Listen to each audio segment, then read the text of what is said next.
Guys इस video में हम डिस्कस करेंगे हरियाणा बोर्ड का जो अभी 35 मार्क्स का पेपर हुआ है, इसके जो क्वेश्चंस हैं उनका सॉल्यूशन। गाइस बहुत ही बढ़िया पेपर था, ठीक है। और आप लोगों को कैसे जब आपके फाइनल एग्जाम होंगे क्वेश्चंस का आंसर लिखना है, ये डिस्कस करेंगे इस वीडियो में। और जो इंपॉर्टेंट कंसेप्ट, जो आपकी अप्रोच इन क्वेश्चंस को सोल्व करने के लिए होनी चाहिए, ठीक है, इसको एक हायर लेवल तक लेके जाए। ठीक है, चलिए स्टार्ट करते हैं। पहले मैं इस पेपर के बारे में बता दूं आपको, ये 35 मार्क्स का पेपर था, ठीक है।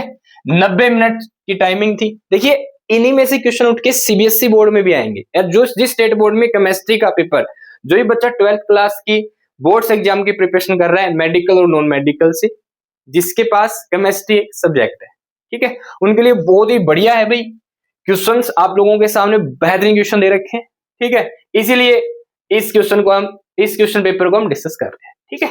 सारे के सारे क्वेश्चन कंपलसरी है भाई, ठीक है। एक से जो 9 क्वेश्चन है वो एक एक नंबर के हैं, ठीक है। 10 से 12 वाले 3 क्वेश्चन 2-2 मार्क्स के, 13 और 14वां क्वेश्चन 3-3 मार्क्स के हैं, 15वां क्वेश्चन 4 मार्क्स का है, 16वां और 17वां क्वेश्चन 5-5 नंबर के, ठीक है। चलिए स्टार्ट कर लेते हैं। पहला क्वेश्चन आप लोगों के लिए, आप आंसर कमेंट कर सकते हैं साथ के साथ। Which of the following is not an example of osmosis? तो पहली बात क्या पकड़नी है आपको, नोट एन एग्जाम्पल, एग्जाम्पल नहीं है किसका, ऑस्मोसिस का। अब ऑस्मोसिस क्या होती है, देखो डिफ्यूजन और ऑस्मोसिस में क्या फर्क है, ये मैं आपको क्लियर कर दूं। बस यही कंसेप्ट आपको सीखना है, डिफ्यूजन क्या होता है और ऑस्मोसिस क्या होता है, इसका डिफरेंस आपको पता होना चाहिए, ठीक है। सुनिए ध्यान से, डिफ्यूजन में कोई भी चाहे सॉलिड हो, लिक्विड हो, गैस हो, अपनी हायर कंसंट्रेशन से कहां जाता है, लोअर कंसंट्रेशन की तरफ जाता है भाई, इसे कहते हैं डिफ्यूजन, ठीक है, ओके। ऑस्मोसिस क्या होता है, जब एक सॉल्यूशन में से सॉल्वेंट मॉलिक्यूल्स एक साइड से दूसरी तरफ जाए, ठीक है। अभी जो एक साइड है यहां सोल्यूट की कंसंट्रेशन होगी कम, और इस तरफ सोल्यूट की कंसंट्रेशन क्या होगी, ज्यादा।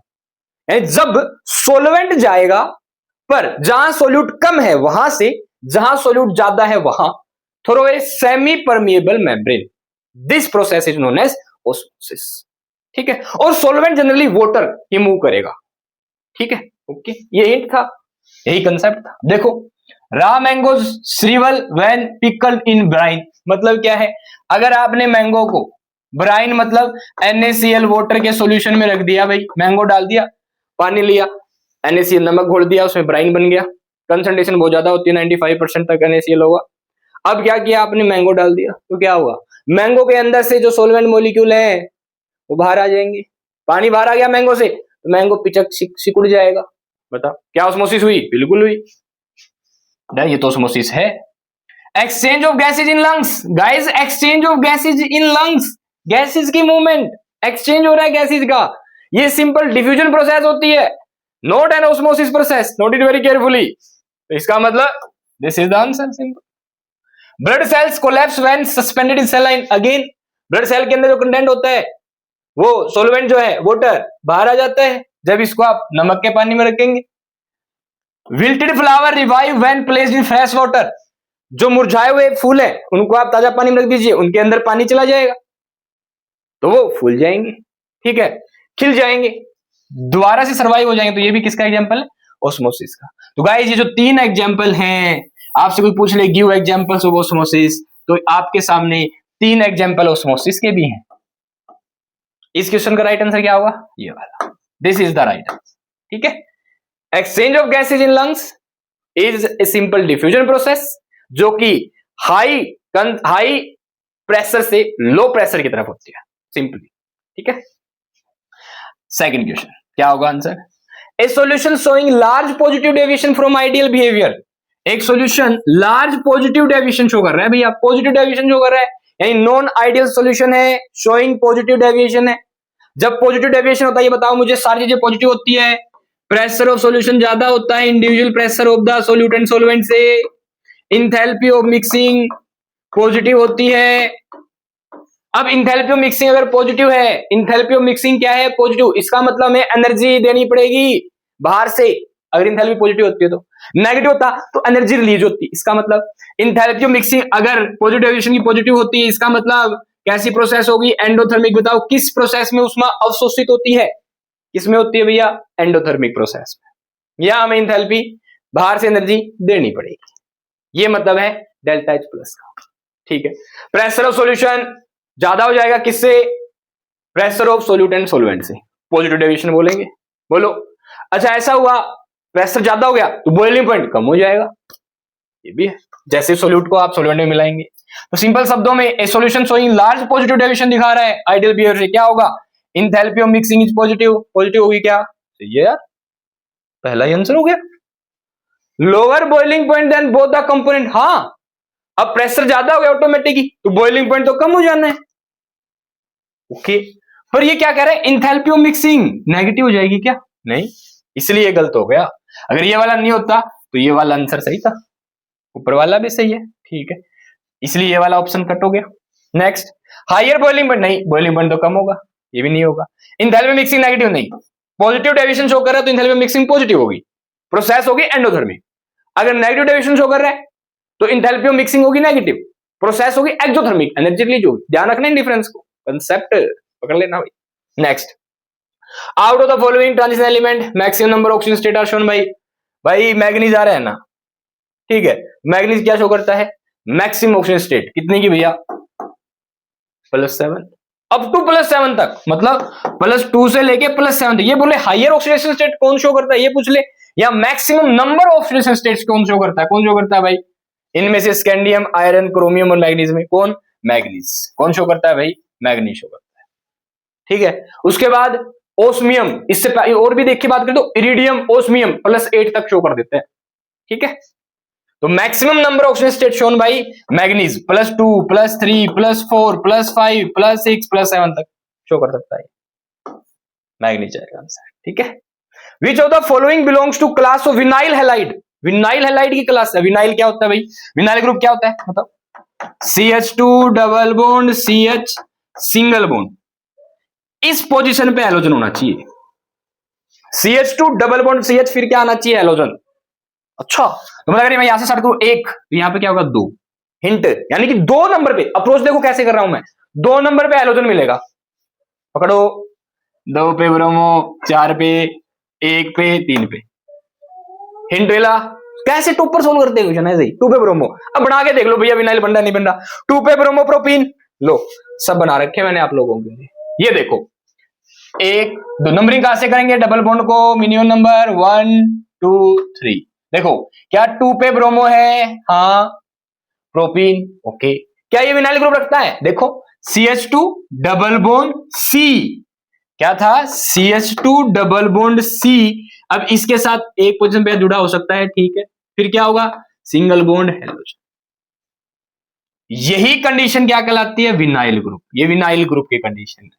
ये विनाइल हैलाइड बन गया क्या? इसमें है क्या? बिल्कुल ही देख लो, बस इस H की जगह यहाँ पे CH3। ओके, हिंट कैसे मिला हमें? 2 नंबर पे ब्रोमीन, पकड़ लिया मैंने, विनाइल ग्रुप 2 नंबर पे ब्रोमीन होगा। अच्छा, अलाइलिक हैलाइड क्या देता? तो ध्यान रखना, क्या? CH2 double bond CH single bond CH2, फिर क्या होता है? X। ये वाली पोजीशन कहलाती है अलाइल। अब मान लो अब की बार विनाइल आया, अगली बार अलाइल आ गया, तो पकड़ो इनमें से कोई अलाइल है क्या? देखो, ये देखो CH2, ठीक है, double bond C single bond, ये नहीं है, नहीं है। ये देखो अलाइल में डबल सिंगल C, यस ये आ गया ना, ये लिख ही रखा है सेम, ऐसे लगा लो। तो 3 पे ब्रोमो प्रोपीन क्या शो करेगा? Allylic halide, allylic halide. ठीक है, 2 पे ब्रोमो प्रोपीन क्या शो करेगा? Vinylic halide, vinyl halide. ठीक है, डन है क्या बात? चले, आंसर विल बी दिस। कौन सा आंसर होगा? चलिए नेक्स्ट क्वेश्चन। अप्रोच आनी चाहिए क्वेश्चन की। 5वां क्वेश्चन असर्शन रीजन का भाई। For a first order reaction T half is independent of rate constant. First order reaction है और T हाफ कह रहा है इंडिपेंडेंट है रेट कांस्टेंट से, है? क्या होता है T half first order reaction का? 0.693 बाई K होता है भाई। लो, क्या ये K से इंडिपेंडेंट है क्या? नहीं यार, K पे डिपेंड कर रहा है। T हाफ डिपेंड कर रहा है K पे, बिल्कुल। अच्छा, ये कह रहे इंडिपेंडेंट है रेट कांस्टेंट से ना भाई, इसका मतलब असर्शन गलत हो गया। For a first order reaction T half directly proportional to R not initial. R not क्या है यहाँ पे? Initial concentration. नहीं, इनिशियल कंसंट्रेशन के भी डायरेक्टली प्रोपोर्शनल नहीं है। ये कह रहा है दोनों ही गलत हो गए, दोनों ही गलत है ये। पर ऐसा कोई ये दे नहीं रखा, अब ऐसा कोई ऑप्शन नहीं दे रखा, अब क्या करें? देखो दोनों ही, यानी पहले वाला नहीं आ सकता, देखो बेटर ऑप्शन कैसे सिलेक्ट करेंगे, नहीं आ सकता। अब इनकी गड़बड़ी है तो हम क्या कर सकते हैं? और रीजन की एक्सप्लेन है, दोनों सही नहीं, ये भी नहीं आ सकता। Assertion is wrong, reason is correct, या assertion is correct, reason is wrong. अब क्या करें? देखो ये स्टेटमेंट में गड़बड़ है। T of is independent of, यहां पे लिखना चाहिए था इनको इनिशियल कंसंट्रेशन। अगर यहां पे क्या होता, रेट कांस्टेंट की जगह initial concentration, initial concentration. T half of A first order reaction is independent of initial concentration, ये स्टेटमेंट होनी चाहिए थी, तो स्टेटमेंट गलत है। ठीक है, मैं तो कोई काम चल ही जाए, ऐसा है ही नहीं इसमें। तब अगर ऐसा होता फिर कौन सा आंसर जाता? असर्शन इज करेक्ट, रीजन को हम गलत कर देते। ठीक है, बेटर ऑप्शन क्या रहेगा? ई और बनाए, both assertion and reason are wrong, this will is the right answer. Both A and R क्या है? रॉन्ग। समझ पा रहे हो क्या? ठीक है, नेक्स्ट असर्शन कह रहा है K2Cr2O7 is used as primary standard in volumetric analysis। पहलम जट, पहले जैसे ही आप लोगों को प्रैक्टिकल्स करवाएंगे, आप देखें वहां पे पोटासियम परमैंगनेट को यूज करेंगे ऑक्सीडाइजिंग एजेंट के रूप में, और पोटासियम डाइक्रोमेट को, पोटासियम डाइक्रोमेट को प्रेफरेंस पे रख रहे हैं। वाई? दोनों KMnO4 भी यूज होता है, ये भी यूज होता है, दोनों यूज होता है। अब क्यों? ये बात तो सही है कि प्राइमरी स्टैंडर्ड रखते हो, बिल्कुल इन्हीं से आपके एक्सपेरिमेंट होंगे, इसी को लेंगे हम ऑक्सीडाइजिंग एजेंट के रूप में। अब it has good solubility in water, बात तो ये भी सही है, सॉल्युबिलिटी इसकी अच्छी होती है, क्या इसलिए इसको यूज कर रहे हैं? ना ना बाबा, सॉल्युबिलिटी अच्छी होने से पानी में दोनों चीजों की सॉल्युबिलिटी अच्छी होगी, तो उनको यूज कर लेते हैं। KMnO, K2Cr2O7 strong oxidising agent को क्यों यूज करें हम? जिनकी सॉल्युबिलिटी अच्छी है, HNO3H2SO, इनका यूज कर लेते हैं, इन्हीं का यूज क्यों करते हैं भाई? वाई? देखो K2Cr2O7 ये बहुत ही स्टैंडर्ड वाले ऑक्सीडाइजिंग एजेंट है, और ये स्ट्रॉन्ग ऑक्सीडाइजिंग एजेंट होते हैं, इतने स्ट्रॉन्ग ऑक्सीडाइजिंग होते हैं कि लिमिटेड लेवल तक ही क्या करते हैं? ऑक्सीडेशन। ठीक है, और दूसरी बात ये आसानी से पानी में घुलनशील है, तो पानी के साथ भी ये प्रॉपर तरीके से कोऑर्डिनेशन बना के रखते हैं, और प्रॉपर अमाउंट में ऑक्सीजन रिलीज कर देते हैं, जिससे ऑक्सीडेशन हो जाता है, और जो ऑक्सीजन रिलीज होती है उससे हम गैस का एनालिसिस कर सकते हैं। अदर ऑक्सीडाइजिंग एजेंट जो आप लेते हैं HNO3, इनमें ऑक्सीजन की अमाउंट इतनी रिलीज नहीं। ठीक है, इसलिए वॉल्यूमेट्रिक जो भी वॉल्यूम्स का आप एनालिसिस करेंगे, किसका इस्तेमाल करेंगे भैया? K2Cr2O7 का। पर इसलिए नहीं कि इसकी सॉल्युबिलिटी अच्छी होती है, नहीं, बिकॉज इसके अंदर खुद के अंदर पावर है, इसकी खुद की खूबियां है। ठीक है, तो ये वाला स्टेटमेंट भी सही है और ये वाला स्टेटमेंट भी सही है, पर दोनों एक दूसरे की करेक्ट एक्सप्लेनेशन नहीं है। Answer will be B. Assertion and reason are correct but reason is not the correct explanation of this. क्या बात है?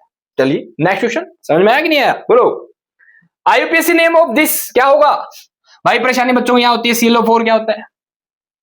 ये वाला पार्ट कॉम्प्लेक्स पार्ट है, निकल सेंटर में एटम है, ये लिगेंड है, पहले आए पहले पाए कॉम्प्लेक्स, और ये काउंटर पार्ट होता है। दो कॉम्प्लेक्स पहले आया तो इसकी नेमिंग पहले होगी, काउंटर बाद में, इसकी नेमिंग बाद में होगी। पहले इसकी नेमिंग करो, बताओ पहले किसकी करोगे?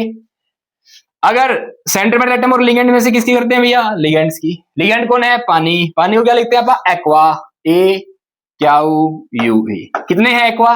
हेक्सा, 6। क्या टर्म यूज करोगे? हेक्सा। तो हेक्सा, इसका भी ए आएगा और एक्वा का ए भी आएगा, इसलिए मैंने एक्वा पहले लिखा ताकि आप समझ जाए। हेक्सा एक्वा, फिर क्या है? निकल, लिख दो सीधा NiCKEl।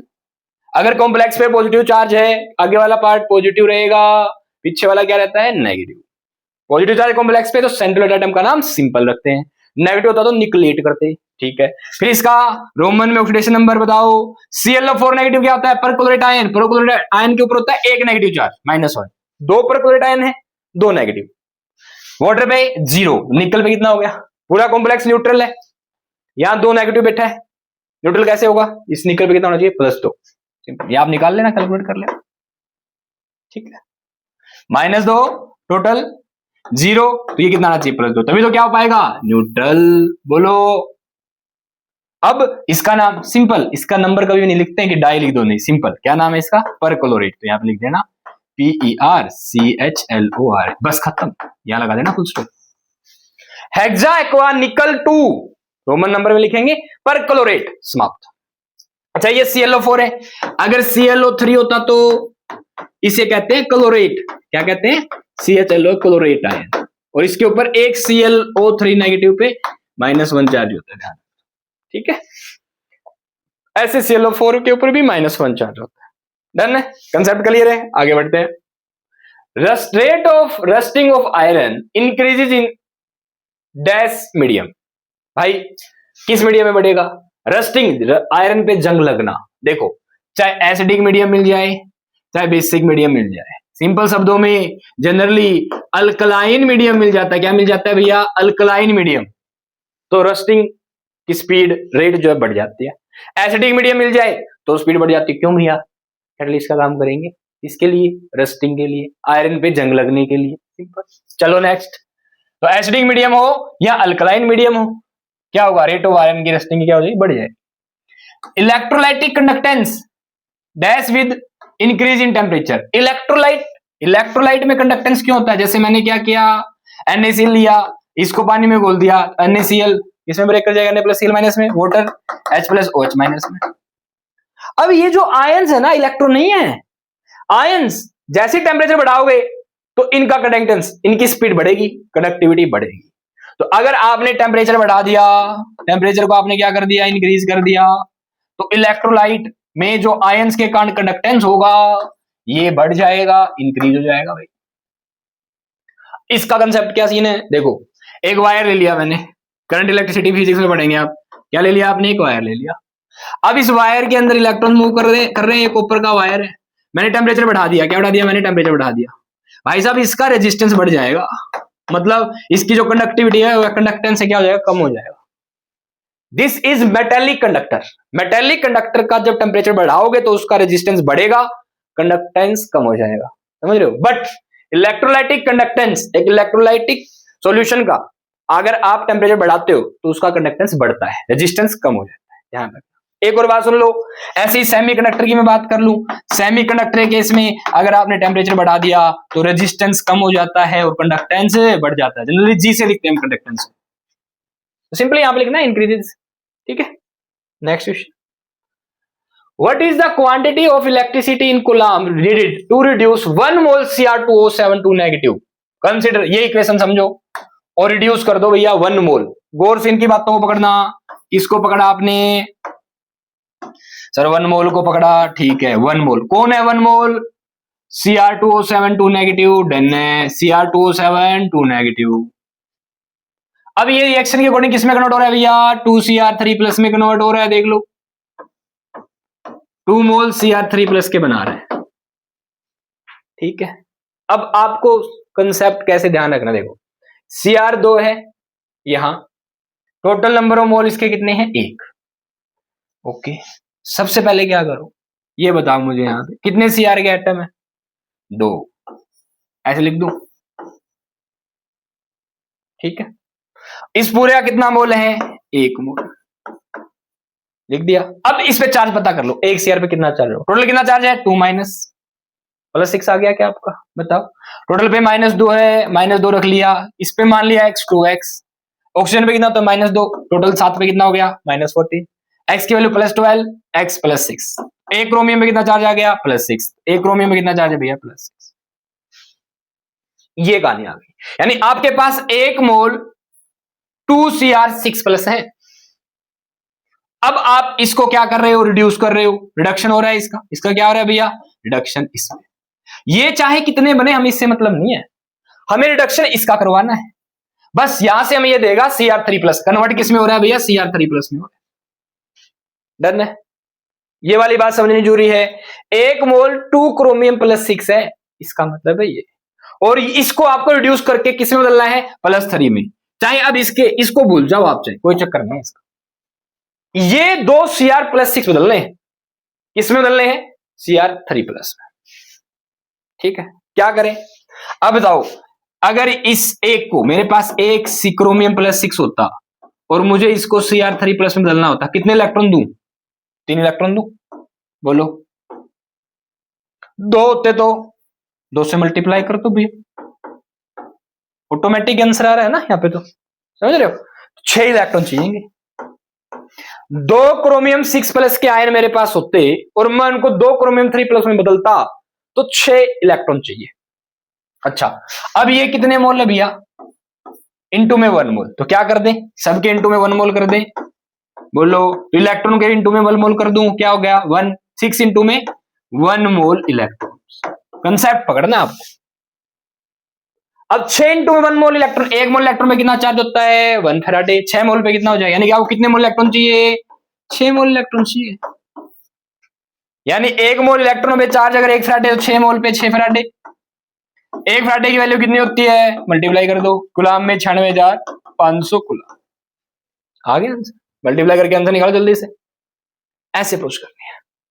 क्रोमियम पे चार्ज कितना है, कितने एटम है यहाँ पे 2, आयन बन गया, अगर चार्ज है तो अलग कर लिया, इसके 1 मोल है, ठीक। अगर इसका 1 आयन होता तो 3 + 3 इलेक्ट्रॉन देने पड़ते, 2 आयन है तो 6 इलेक्ट्रॉन देने पड़ेंगे, 2 इसका इंटू 1 मोल, 1 मोल से मल्टीप्लाई करो। 1 मोल इलेक्ट्रॉन में कितना चार्ज होता है 1 फैराडे, 96,500 कूलम, रख दो, मल्टीप्लाई कर दो। मल्टीप्लाई मैंने आप लिख रखी है, देखो देखो सिंपल तरीका जाने का। 1 Cr2 + O7 नेगेटिव है, 1 मोल है, नहीं 1 मोल कोई बोल रहा है, इसके अंदर क्या है 2 Cr + 6 है, ये कन्वर्ट होगा 2 Cr3+ में, बोलिए। यानी यहाँ पे एक और तरीका देखो, यहाँ पे 2 6 + 12 चार्ज है, यहाँ पे कितना चार्ज टोटल +6, यानी +12 को मुझे किससे कन्वर्ट करना है +6 में, बताओ। अगर मैं कहूं ये मोल है, क्या है मोल, यानी +12 मोल को किस में कन्वर्ट करना है +6 मोल में, तो कितने इलेक्ट्रॉन देने पड़ेंगे 6 मोल इलेक्ट्रॉन देने पड़ेंगे। +12 को +6 में कन्वर्ट करना 6 इलेक्ट्रॉन देने पड़ेंगे, मोल से मल्टीप्लाई कर दो 7 के साथ, 6 मोल इलेक्ट्रॉन। 1 मोल पे 1 फैराडे, तो 6 मोल पे 6 into 96,500 coulomb, that is equal to 579,000 coulomb, 5,79,000 coulomb, ठीक है, डन है। चले आगे, अप्रोच आनी चाहिए आपको। Next question, right the product formed when, आपको इनके प्रोडक्ट बनाने हैं कब, जब 2पे ब्रोमोप्रोपेन अंडरगोज डिहाइड्रोहाइलोजिनेशन रिएक्शन। अब 2पे ब्रोमोप्रोपेन का पता होना चाहिए भैया आपको, 2पे ब्रोमोप्रोपेन, ये है 2पे ब्रोमोप्रोपेन, दिस इज 2पे ब्रोमोप्रोपेन, 1 2 3 2पे ब्रोमोप्रोपेन, 3 कार्बन। डिहाइड्रोहाइलोजिनेशन का मतलब क्या है, हाइड्रोजन भी उड़ाना है और हाइड्रोजन भी उड़ाना है। हाइड्रोजन यहां से उड़ाओगे, यहां से नहीं उड़ाते, कैसे उड़ाओगे भैया, आप यूज करो पोटासियम हाइड्रोक्साइड को अल्कोहल में, इसमें यूज करो भैया अल्कोहल, यानी इथेनॉल ले लो पोटासियम हाइड्रोक्साइड के साथ C2H5, अपने आप ये कहानी कर देगा।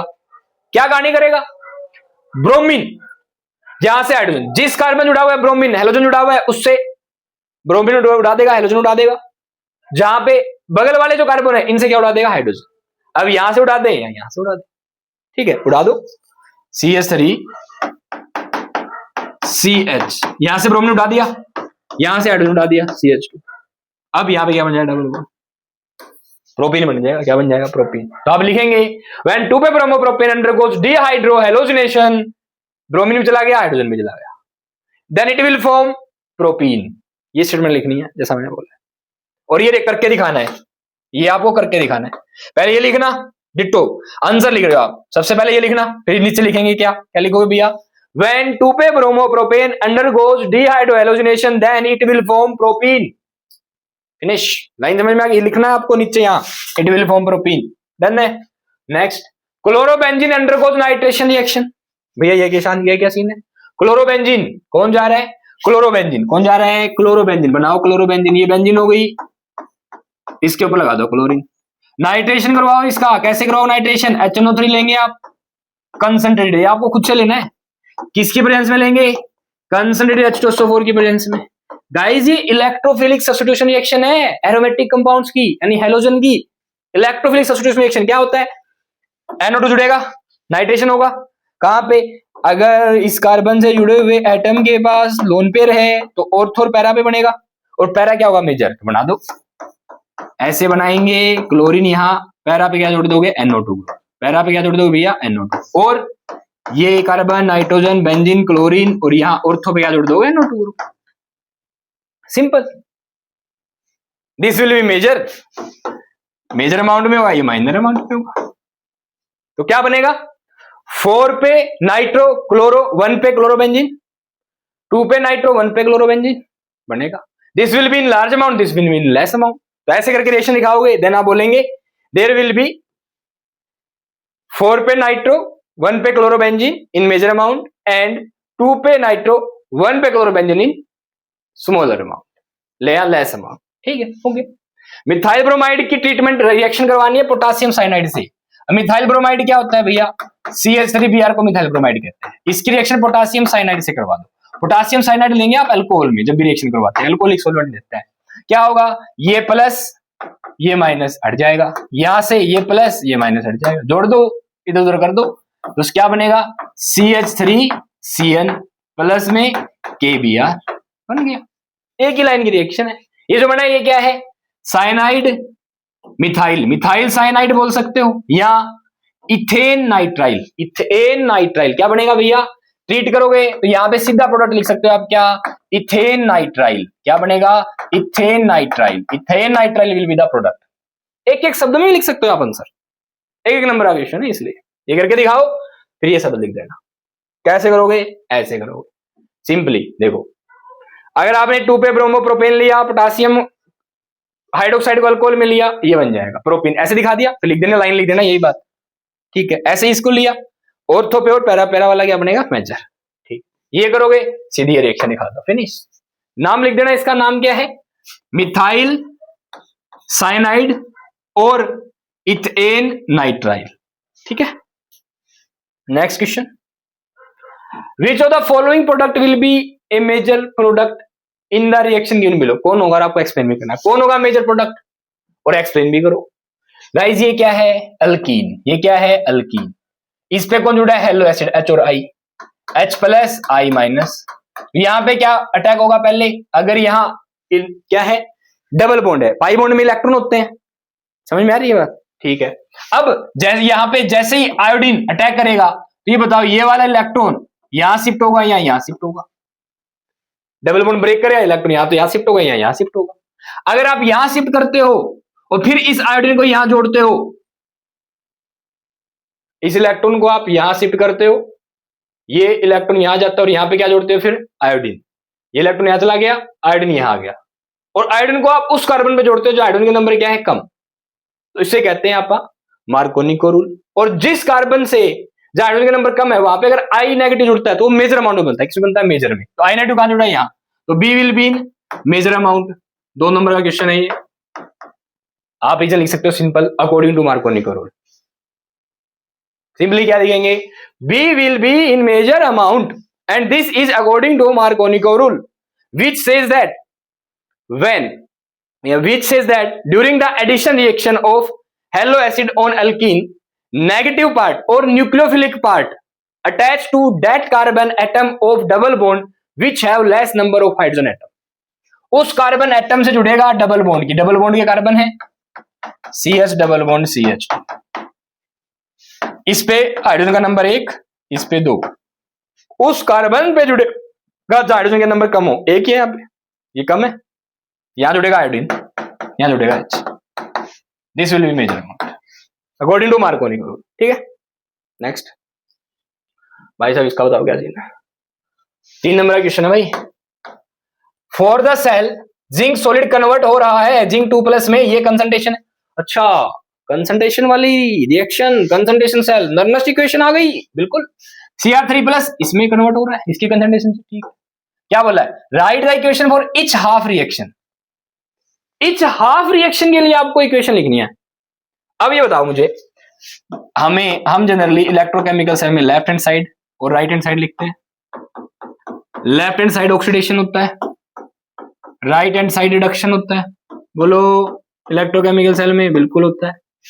अब लेफ्ट हैंड साइड ऑक्सीडेशन होगा, ऑक्सीडेशन किसका हो रहा है, ये साल्ट ब्रिज है डबल लाइन से, डबल लाइन इंडिकेशन किसकी होती है, साल्ट ब्रिज की। तो इस तरफ क्या हो रहा है, जिंक किसमें कन्वर्ट हो रहा है, जिंक 2, लिख दो यार, zinc is converting into zinc 2+। Guys जब जिंक को आप ऐसे कन्वर्ट कर रहे हो तो इसकी स्टेट लिख देना सॉलिड स्टेट में। आयन हमेशा किसमें मिलते हैं, एक्वस।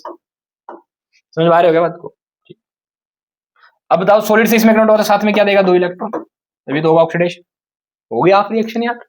इस तरफ की लिख दो यार, Cr3+ Cr में कन्वर्ट हो रहा है, तो Cr3+ इसका क्या होगा, रिडक्शन, कितने इलेक्ट्रॉन लेगा, 3 इलेक्ट्रॉन लेगा, किसमें कन्वर्ट हो जाएगा, Cr में, सॉलिड क्रोमियम में। आयन हमेशा किसमें होगा, पानी में, एक्वस में। राइट हैंड साइड की रिएक्शन में लिख दिया हमने। अब आप ओवरऑल रिएक्शन लिख लें, क्या लिख लें, ओवरऑल रिएक्शन। तो इसमें लोचा है, नंबर ऑफ इलेक्ट्रॉन जिनसे ऑक्सीडेशन हो रहा है 2 है, रिडक्शन हो रहा है वो 3 है।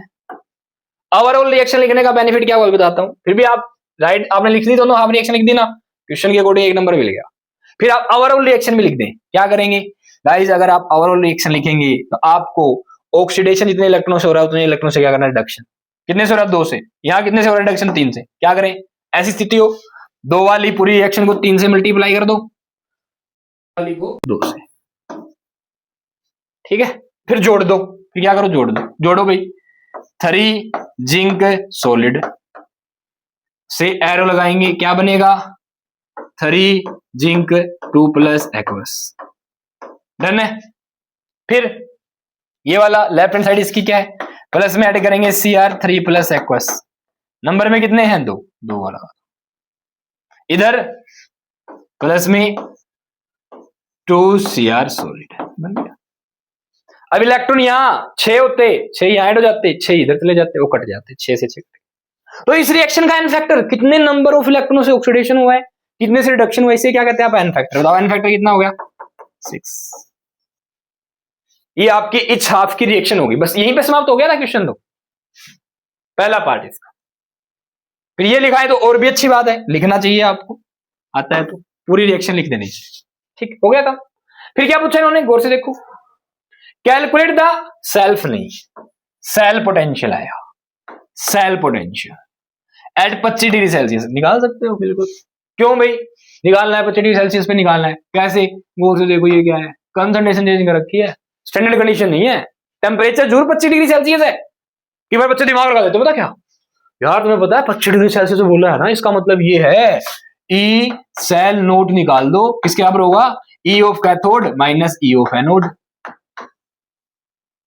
लगाते हैं जल्दी से।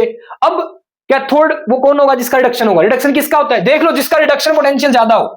क्रोमियम 3 प्लस कन्वर्ट हो रहा है क्रोमियम में माइनस 0.74, और जिंक 2 प्लस कन्वर्ट हो रहा है जिंक में माइनस 0.76। कौन सी बड़ी वैल्यू है इनमें से, माइनस को ध्यान रखना है, माइनस 0.76 बड़ा है, माइनस 0.74 बड़ा है, ये बड़ा है, तो इसका रिडक्शन होगा। सिंपली रख दो यहाँ पे, क्या रखा मैंने, माइनस 0.74, ठीक है, फॉर्मूले वाला माइनस, यानी ये किसका काम करेगा, कैथोड का, माइनस में एनोड का काम कौन करेगा, ये माइनस का 0.76, ये प्लस का हो जाएगा। क्या आ गया आंसर, प्लस का 0.76 माइनस 0.02, किसका आ जाएगा, प्लस का। यहीं तक छोड़ाते हैं भैया, सुनो ध्यान से, ये आपका ये स्टैंडर्ड है। इन्होंने कंसंट्रेशन चेंज कर दी ना, तो इतनी कंसंट्रेशन को चेंज हम 25 डिग्री सेल्सियस पे भी कर सकते हैं, समझ रहे हो। तो क्या लगानी पड़ेगी आपको, नर्नस इक्वेशन लगानी पड़ेगी। बच्चे लगाते हैं, आजा चल लगाते हैं नर्नस इक्वेशन। करना क्या है, इस क्वेश्चन के अकॉर्डिंग लगाओ, ई सेल किसी भी कंसंट्रेशन किसके बराबर होगा, ई नोट सेल माइनस, फॉर्मूला सीधा बता दूं, 298 में कितना होता है, 0.0591 होता है, मैंने सीधा ही 6 लिख दिया। 0.0591 होता है, 0.06 ले लो सीधा, कोई चक्कर नहीं है भाई। मैं एन कितने इलेक्ट्रॉनों से क्या हुआ, रिडक्शन या ऑक्सीडेशन, इनटू में log base 10 concentration of product की पावर स्टोइचियोमेट्रिक कोएफिशिएंट से बाय कंसंट्रेशन ऑफ रिएक्टेंट की पावर स्टोइचियोमेट्रिक कोएफिशिएंट से। ठीक है, अब ई सेल आ गया हमारा, कितना आया था 0.02, ठीक है, माइनस में एन कितना हो गया हमारा 6। देखो अब बैलेंस करने में हमने बैलेंस किया तो एन फैक्टर मिल गया ना, में 6। टोटल कितने इलेक्ट्रॉनों से ऑक्सीडेशन हुआ है ये निकाल लो, या कितने से रिडक्शन हुआ है ये निकाल लो, या टोटल चार्ज कितना है। देखो टोटल 3 से मल्टीप्लाई किया रिएक्शन में, Cr3 प्लस 6 प्लस हो गया, 3 2 प्लस 6 प्लस हो गया। टोटल चार्ज पता कर लो कितना है, एन की वैल्यू 6 हो गया, यहां पे 6 रख दूं, 6 रख दे काटो तो कितना आ गया 0.01। अच्छा अब प्रोडक्ट की कंसंट्रेशन, गाइस प्रोडक्ट की कंसंट्रेशन क्या करनी देखनी है, प्रोडक्ट की कंसंट्रेशन। प्रोडक्ट कौन है, जिंक एक्वस। देखो सॉलिड की कंसंट्रेशन 1 होती है, इसके बार कितनी भी कर लेना 1 ही आनी है, 1 को किससे भी मल्टीप्लाई कर लोगे, अगर वो 0 से बड़ी वैल्यू तो वही आनी है, तो इसलिए हम सॉलिड वाला पोर्शन छोड़ देते हैं। तो प्रोडक्ट में किसकी लेंगे, जिंक वाली कंसंट्रेशन। तो बताओ ये लॉग वाली वैल्यू अलग से निकाल लूं मैं, log P, log base 10 P product, product कौन है जिंक 2 प्लस, जिंक की कंसंट्रेशन ले लो कितनी है 0.1, ठीक है। इसकी पावर कितनी, स्टोइचियोमेट्रिक कोएफिशिएंट कितना है 3, भाग करो।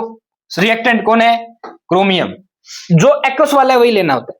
इसकी कंसंट्रेशन कितनी है 0.01, पावर कितनी आएगी, स्टोइचोमेट्रिक कांस्टेंट कितना है भैया, 2 है, कितना है 2, छोटा दिख रहा हो, कितना है 2, पावर 2 करो। सोल्व करने का तरीका, 10 2 अंक है की पावर 2, 10 4 अंक हो जाएंगे, 10 की पावर -4 हो गया, 10 की पावर -4 हो गया, ये 10 की पावर -1 अंक है, 10 की पावर -3 हो गया, ऊपर गया 10 की पावर -4, 10 की पावर -3, 10 बच गया, बोलो 10 आ गया, 10 की पावर -4 प्लस 10 की पावर -3, 10 की पावर -3 नीचे आया तो ये समझ लो 1000 हो गया, ऊपर 10,000 हो गया, जीरो काट दी थी, 10 बच गया, ऊपर 10,000, लोग 10 10 कितना होता है 1, सारा ये कितना आ जाएगा 1, देख लो आप आसान कर दिया ना इन्होंने। अब घटा दो भैया, क्या आ गया answer 0.01, this is the right answer. तो ऐसे करके दिखाना है आपको, ऐसे करके दिखाना है, बैलेंस कर दी, ये लिखना है, देखो ऐसे, ये वाला ये सेल यहां अलग से निकाल लिया, उसके बाद 0.01 के बाद 3 2 0.2 किया, ऐसे सोल्व करना है आपको, इस तरीके से सोल्व करना है, पहले वाले को ऐसे, दूसरे वाले पार्ट को ऐसे, 3 मार्क्स में है 1.5 1.5 1.5 का हो गया, या पहले वाला 1 का मान ले, दूसरे वाला 2 का मान ले, ऐसे इतना सा सोल्व करके आना, देखो कितना आसान है ना सॉल्यूशन, देख लो कितना आसान सॉल्यूशन है, बोलो है कि नहीं, बिल्कुल भैया स्क्रीनशॉट लेते रहे ना साथ के साथ। नेक्स्ट क्वेश्चन, कौन सी आइसोमेरिज्म, भाई साहब 3 नंबर, कितने आसान है, देखो गौर से, कॉम्प्लेक्स पार्ट है, कॉम्प्लेक्स में आइसोमेरिज्म, स्ट्रक्चरल आइसोमेरिज्म होती है, ऑप्टिकल आइसोमेरिज्म होती है, ठीक है, स्ट्रक्चरल में आयोनाइजेशन आइसोमेरिज्म, और स्ट्रक्चरल में geometrical isomerism, sorry geometrical isomerism साथ में, और ऑप्टिकल आइसोमेरिज्म, 3 ही नाम बताने हैं सारे कुल मिलाकर।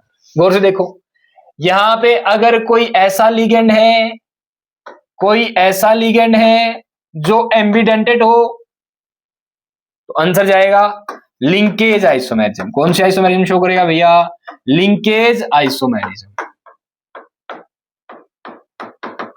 कौन सी शो करेगा, लिंकेज आइसोमेरिज्म। तो कोबाल्ट NH3 NO2 ऑक्सीजन से भी डोनेट कर सकता है और नाइट्रोजन से भी, एम्बिडेंटेड लिगेंड है, अगर कहीं एम्बिडेंटेड लिगेंड आ जाए, ऐसा स्ट्रक्चरल आइसोमेरिज्म क्या कहलाता है भाई, लिंकेज आइसोमेरिज्म कहलाता है। हो गया, एक नंबर मिल गया, ओके। COIN3Cl, अगर कहीं पे CO के साथ ऐसा कंपाउंड, ऐसा लिगेंड जुड़ा हुआ हो जो कायरल रिंग बना ले, क्या बना ले, कायरल रिंग, ठीक है, तो स्पेस में अरेंजमेंट क्या हो जाती है, अलग अलग, और वो नॉन सुपर इंपोजेबल मिरर इमेज बना सकता है, और ऐसा कंपाउंड शो करेगा ऑप्टिकल आइसोमेरिज्म। तो COIN3Cl3 ये शो करेगा optical isomerism. Guys full concept आपको चैनल पे मिल जाएगा, लिंक डिस्क्रिप्शन में छोड़ दूंगा। तो ये शो करेगा ऑप्टिकल आइसोमेरिज्म क्या होती है, स्ट्रक्चरल आइसोमेरिज्म क्या होती है, लिंकेज आइसोमेरिज्म क्या होती है, इनका आपको लिंक डिस्क्रिप्शन मिल जाएगा, आप देख सकते हैं। ये वाली क्या होगी भाई, जब भी देख लो 2 लिगेंड हो ऐसे NH3 2Cl2, तो शो करता है cis trans isomerism, that is what, geometrical isomerism. तो देखते ही बता सकते हो कौन ऑप्टिकल शो करेगा, कौन ज्योमेट्रिकल शो करेगा, और कौन लिंकेज आइसोमेरिज्म शो करेगा, ठीक है। आइसोमेरिज्म की फुल वीडियो का लिंक डिस्क्रिप्शन में आप देख सकते हैं, ओके। चलिए नेक्स्ट, ये क्वेश्चन था भाई, केस स्टडी क्वेश्चन था ये, लो एक केमिकल रिएक्शन हो रही है केमिकल काइनेटिक्स में, रिएक्टेंट को कन्वर्ट करना है प्रोडक्ट में। तो अब ये देखो, फॉर एग्जांपल आपने एक पेज ले लिया और आप क्या उसको जला सकते हो ऐसे देख के आंखों से, नहीं, आपको एक माचिस की तिल्ली या लाइटर लेना होगा, तो कुछ एनर्जी देनी होगी, एक बार दे दो एनर्जी, फिर एक्टिवेशन एनर्जी मिल जाएगी, जब आप एनर्जी दोगे रिएक्टेंट किसमें कन्वर्ट हो जाएगा, प्रोडक्ट में। तो ये जो मिनिमम अमाउंट एनर्जी आप देते हो जिससे जो पेज है जलने लग गया, इसे हम कहते हैं एक्टिवेशन एनर्जी। यही क्वेश्चन पूछ रखा है भाई, simply what is meant by activation energy, it is the minimum amount of energy required to convert reactant into product। Reactant को किसमें बदल दे भाई, प्रोडक्ट को, जो अमाउंट ऑफ मिनिमम एनर्जी दोगे उसे एक्टिवेशन एनर्जी कहते हैं। हो गया पहला। अगला तीसरा पार्ट है इसका, 1 नंबर में, वो बता देता हूं पहले। What type of molecule undergo effective collision. देखो कोई भी रिएक्शन होती है तो मॉलिक्यूल आपस में कोलाइड करेंगे, कोलाइड करके रिएक्टेंट से प्रोडक्ट बनेगा। अब कौन किस तरीके से मॉलिक्यूल कोलाइड करें, कौन से मॉलिक्यूल कोलाइड करें कि इफेक्टिव कोलिजन हो, तो इन मॉलिक्यूल्स की क्या क्या खूबियां होनी चाहिए। पहली बात, जब ये मॉलिक्यूल कोलाइड करें ताकि ये जो रिएक्टेंट एटम्स हैं ये कन्वर्ट होकर मॉलिक्यूल बना ले, कुछ नया कंपाउंड बना ले या नया मॉलिक्यूल बना ले, ताकि रिएक्शन हो जाए सिंपल शब्दों में। गाइस इनके पास सफिशिएंट एनर्जी होनी चाहिए, ठीक है, सफिशिएंट क्या होनी चाहिए, एनर्जी। पहला पॉइंट, इनके किन एटम मॉलिक्यूल जो कोलाइड करें क्या खूबी होनी चाहिए, सफिशिएंट एनर्जी होनी चाहिए। दूसरी, इनकी ओरिएंटेशन भी प्रॉपर होनी चाहिए, ऐसे नहीं ये अलग मुंह से जा रहा है, ये अलग मुंह से जा रहा है, दोनों को लिखट देना, इसकी आ रहा है इसके अच्छे से फिट हो जाए, ठीक है, प्रॉपर डायरेक्शन में कोलिजन हो। ये नहीं मान लो ये गोल चीज की है ऐसे, ये लंबाई, ये फॉर एग्जांपल ये आता ऐसे है, ठीक है, ये ऐसे आता है, डन है। अब ये कोलाइड करने हैं, ऐसे की बजाय करने की बजाय ऐसे अगर करते हो ज्यादा कॉम्बिनेशन आएगा। फॉर एग्जांपल मैं उंगली को एक तो ऐसे पकड़ता हूं, ठीक है, एक मैं उंगली को ऐसे पकड़ता हूं तो अच्छे से ग्रिपिंग नहीं बनी ना, समझ रहे हो? तो ओरिएंटेशन भी उचित होनी चाहिए। ऐसे पकड़ रहा हूं तो अच्छी ग्रिपिंग है, ऐसे पकड़ा हूं ग्रिपिंग है नहीं है ना। तो अगर प्रॉपर ओरिएंटेशन देख, तो मैंने आगे की तरफ कर दिया, देखो मुट्ठी फिट हो गई। अगर ऐसे बाहर की तरफ से करूं तो हाथ तो वही है, थोड़ा बस आगे पीछे की बात, ऐसे ओरिएंटेशन अच्छी है, रिएक्शन हो गई, देखो लॉक हो गया, लॉक नहीं हुआ। तो ओरिएंटेशन भी प्रॉपर होनी चाहिए। तो सफिशिएंट एनर्जी होनी चाहिए मॉलिक्यूल्स के पास जो कोलाइड करने वाले हैं, और प्रॉपर ओरिएंटेशन होनी चाहिए। जो मॉलिक्यूल्स कोलाइड कर रहे हैं उनसे कुछ ना कुछ नया मॉलिक्यूल बन जाएगा, रिएक्शन हो जाएगी, सिंपल। तो what type of molecules undergo effective collision? वही मॉलिक्यूल इफेक्टिव कोलिजन में जाएंगे। Number 1 point which have sufficient energy, answer. Second point which have proper orientation, ठीक है। ये वाला एक अच्छा खासा न्यूमेरिकल है भाई। If Fe32 plus 2I minus undergoes Fe2 plus I2 has E note 0.24 volt, लोग के की वैल्यू बताइए 25 डिग्री सेल्सियस में। अच्छा खासा न्यूमेरिकल है भैया। And what does value of के इंडिकेट, और के की वैल्यू बतानी है, क्या इंडिकेट करती है के की वैल्यू, क्या इंडिकेट करती है, ये भी निकालना है भाई। अच्छा केमिकल काइनेटिक्स में एक बात बताओ, delta G note standard condition पे -NFE सेल के बराबर होती है, बताओ। यहां से मुझे आइडिया लग गया कि मैं E नोट सेल से गिव्स फ्री एनर्जी निकाल सकता हूं। फैराडे की वैल्यू मुझे पता है 6500 गुलाम। एन मैंने यहां से ले लिया, एन कितना चार्ज है, Fe3 प्लस कन्वर्ट हो रहा है Fe2 प्लस। कितना चार्ज लिया भैया इस, 1 इलेक्ट्रॉन लिया, ठीक है, पॉजिटिव चार्ज आ गया। 2 नेगेटिव चार्ज I2 में कन्वर्ट हो रहे हैं, तो 2I प्लस माइनस ने कितने इलेक्ट्रॉन छोड़े I2 में कन्वर्ट होने के लिए, प्लस में 2 इलेक्ट्रॉन। 2 इलेक्ट्रॉन मिलने के लगेंगे, 2 इलेक्ट्रॉन अगर इसने छोड़े हैं तो 2 इलेक्ट्रॉन मिलने चाहिए, सिंपली इसको 2 से मल्टीप्लाई कर दो। अब रिएक्शन क्या होगी, बैलेंस। तो टोटल नंबर ऑफ इलेक्ट्रॉन जितने से रिडक्शन हुआ है, जितने से ऑक्सीडेशन हुआ है, दोनों देख लो। ये इस वाले में आपको ध्यान देना होगा, यहाँ 2I नेगेटिव दे रखा है, I2 में कन्वर्ट हो रहा है, तो एन फैक्टर कितना आएगा, 2। एक Fe3 प्लस Fe2 प्लस में कन्वर्ट हो रहा है, ये बैलेंस नहीं है रिएक्शन, तो बैलेंस करनी है वो चार्ज के अकॉर्डिंग, ठीक है। क्योंकि यहाँ पे देख लो +3 और -2, +1 चार्ज है, यहाँ +2 रिएक्शन बैलेंस नहीं है। पहले रिएक्शन बैलेंस करनी है, फिर एन फैक्टर निकालना। एन की वैल्यू कितनी आ जाएगी, 2। डेल्टा जी आ जाएगी। गाइस डेल्टा जी और लॉग के में क्या रिलेशन है, -2.303 RT log बेस 10 के, ये रिलेशन है। ये वैल्यू आ गई, इसके बराबर रख दो, यहां से log के की वैल्यू आ जाएगी। R कितना होता है, 8.314 joule kelvin inverse mole inverse. Temperature कितना दे रखा है, 25 डिग्री सेल्सियस, 298 केल्विन, रख देना वैल्यू। दोनों कंपेयर करोगे तो log के की वैल्यू आ जाएगी। log के से फिर एंटी log निकाल लेंगे, कैसे भैया, आ जाओ दिखाता हूं। ऐसे ये कहां गया, ये रहा, ये लो। डेल्टा जी निकाला, NF सेल N2 आ गया, F की वैल्यू रख दी, ये 0.24 दे रखा था, इतने जूल आ गया। डेल्टा जी नोट ये फॉर्मूला होता है, केसी की वैल्यू निकाल ली, 7.983 आ जाएगी, कैलकुलेट कर लेना, मल्टीप्लाई करनी है, अप्रोक्सीमेट निकाल लेना, हो गया। बोलो माइनस माइनस प्लस हो जाएगा। केसी निकालूंगा, एंटी लॉग हो गया, 7.983 का निकालना है। तो गाइस दशमलव से आगे जो पावर होती है सीधी 10 की पावर में चढ़ा दो, माइनस आ दो तो 10 की पावर माइनस कर देते, प्लस का उसके बाद प्लस कर दिया। 9.983, अब ये किसका लॉग होता है, 0.983, log 10 के पास आ गया। log 10 का कितना होता है वैल्यू, log 10 की वैल्यू कितनी होती है, log 10 की वैल्यू होती है 1, ठीक है। अब ये देखो गौर से, 0.983 किसके पास है, 1 के पास है, तो यहां log के साथ क्या आना चाहिए, जो यहां log के साथ आएगा वही एंटी log होता है इस दशमलव वाले हिस्से का, समझे। दोबारा देखो, log 10 कितना होता है, 1, तो एंटी log 1 का आंसर आएगा log 10, समझ रहे हो, एंटी log 1 का आंसर आएगा 10, समझ रहे हो बात। अब मैंने बोला एंटी log के साथ 0.983 है, एंटीलॉग के साथ 1 है, 1 से कम हो गया 0.983, तो 10 से कम हो जाएगा, कितना हो जाता है लगभग 9.6 के आसपास। तो फाइनली के इक्विलिब्रियम कांस्टेंट की वैल्यू कहा कितनी आई है भैया 9.6 × 10⁷। क्या इंडिकेट करती है ये कितनी ज्यादा वैल्यू आई, इक्विलिब्रियम कब आ रहा है, देखो log k की वैल्यू कितनी ज्यादा है, ज्यादा इसका मतलब इक्विलिब्रियम आ रहा है रिएक्शन कंप्लीशन के पास।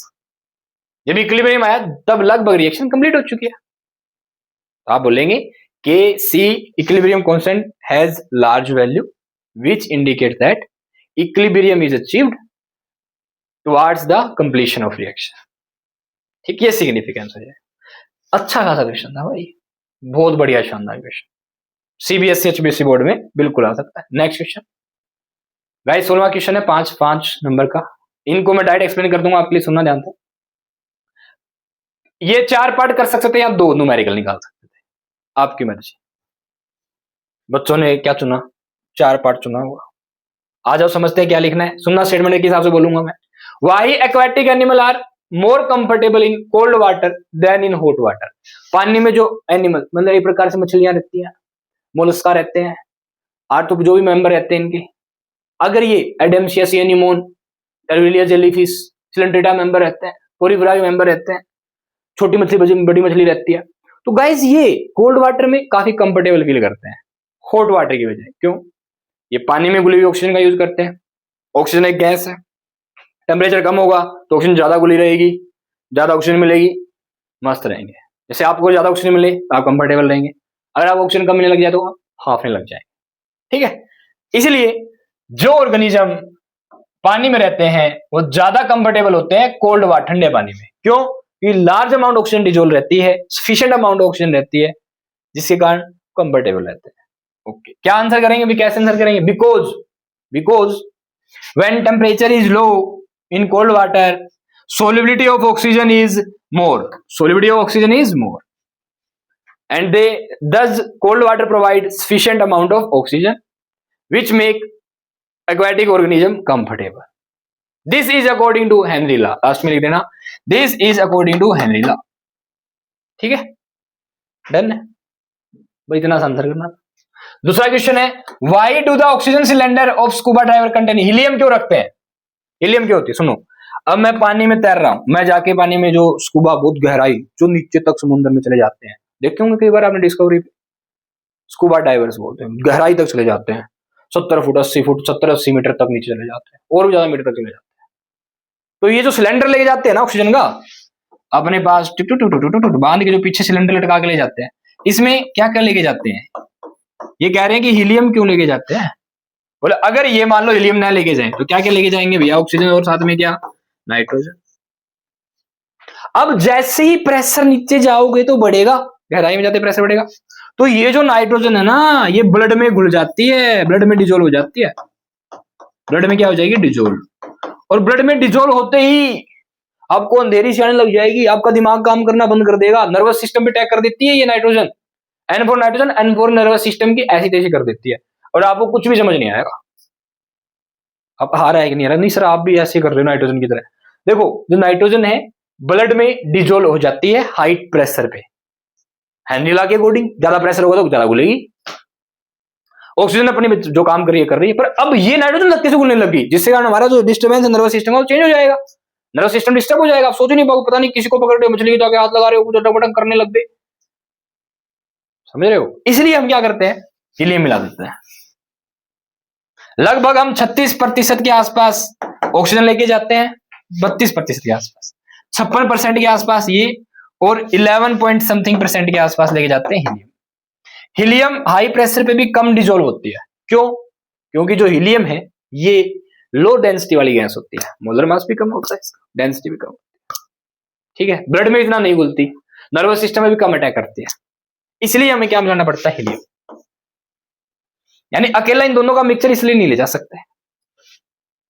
ठीक है, अच्छा मान लो मैं हीलियम ना लेके जाऊं तो क्या होगा? समझ में आ गया? अच्छा एक और बात, मैं हीलियम ले जाता तो भी कुछ ऐसा नहीं होता, तब बैंड्स की दिक्कत आ जाती है, क्रैम्प्स होने लग जाते हैं। तो हमें बिल्कुल प्रोपोर्शन मेंटेन करना होता है, ऐसा नहीं कितनी भी अमाउंट ले जाओगे। तो लगभग 11% ये लेके जाते हैं, 32% के आसपास ये लेके जाते हैं, 56% के आसपास ये लेके जाते हैं। ठीक है, इनका मिक्सचर लेके जाते हैं स्कूबा डाइवर। ठीक, क्यों? तो यहां पे रीजन देंगे, सुनना लेना ध्यान से। Oxygen cylinder of scuba divers contain helium because it prevents nitrogen toxicity when pressure becomes high in depth. इस लाइन को आपको लिख लेना है, ठीक है।